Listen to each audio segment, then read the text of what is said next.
अगर आप भी लेना चाहते हैं देश दुनिया की तमाम जानकारी तो आज ही सब्सक्राइब करें हमारे चैनल को।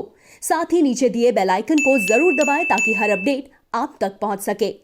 नमस्कार, प्रभा साक्षी के शंखध्वनि कार्यक्रम में आप सभी का स्वागत है। मैं आपके साथ अर्चना द्विवेदी। हिंदू धर्म और ज्योतिष में तिथियों का विशेष महत्व होता है। हिंदू पंचांग के अनुसार हर तिथि मनुष्य के जीवन पर विशेष प्रभाव डालती है, खासकर पूर्णिमा और अमावस्या तिथि। हिंदू पंचांग के मुताबिक साल में 12 पूर्णिमा और 12 अमावस्या तिथि आती हैं। प्रत्येक महीने के 30 दिन को चंद्रकाल के अनुसार 15-15 दिन के 2 पक्षों में विभाजित किया जाता है। एक पक्ष को हम शुक्ल पक्ष तो दूसरे पक्ष को कृष्ण पक्ष कहते हैं। जब शुक्ल पक्ष चल रहा होता है तो उसके अंतिम दिन यानी 15वें दिन को पूर्णिमा कहते हैं। वहीं जब कृष्ण पक्ष का अंतिम दिन होता है तो वो अमावस्या होती है।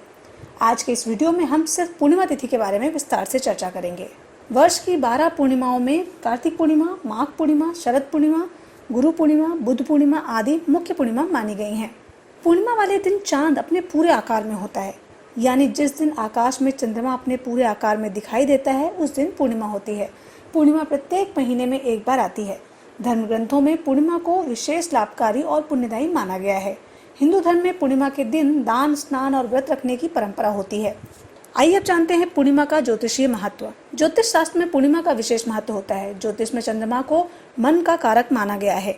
ज्योतिष की लगभग प्रत्येक गणना में चंद्रमा को केंद्र में रखकर भविष्यवाणी की जाती है। पूर्णिमा के दिन महान साधु संतों का जन्मदिन और त्योहार मनाया जाता है, जिससे इस दिन की विशेषता और बढ़ जाती है। अब जानते हैं पूर्णिमा का वैज्ञानिक महत्व। चांद का गहरा संबंध पृथ्वी पर मौजूद जल से होता है। जब भी पूर्णिमा की तिथि आती है उस दिन समुद्र में ज्वार भाटा आता है। वैज्ञानिक नजरिए से पूर्णिमा के दिन चंद्रमा समुद्र के पानी को ऊपर की ओर खींचता है।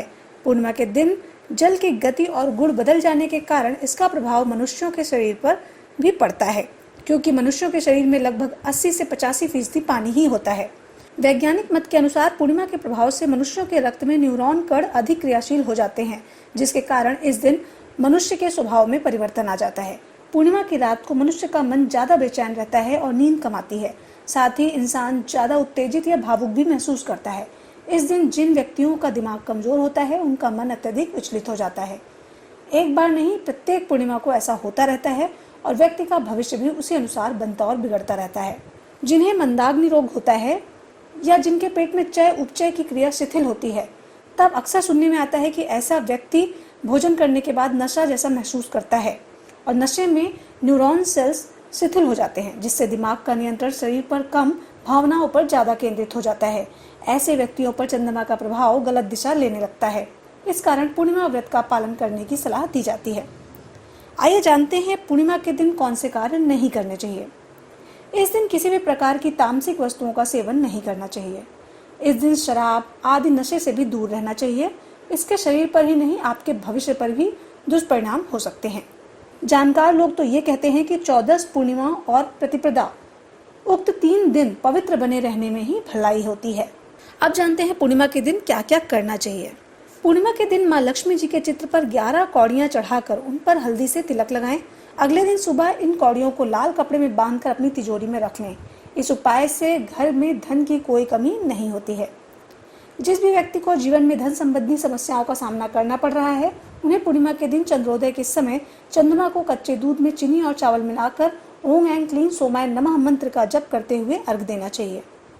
सफल दाम्पत्य जीवन के लिए प्रत्येक पूर्णिमा को पति पत्नी में कोई भी चंद्रमा को दूध का अर्घ अवश्य ही दे। इससे दाम्पत्य जीवन में मधुरता बनी रहती है।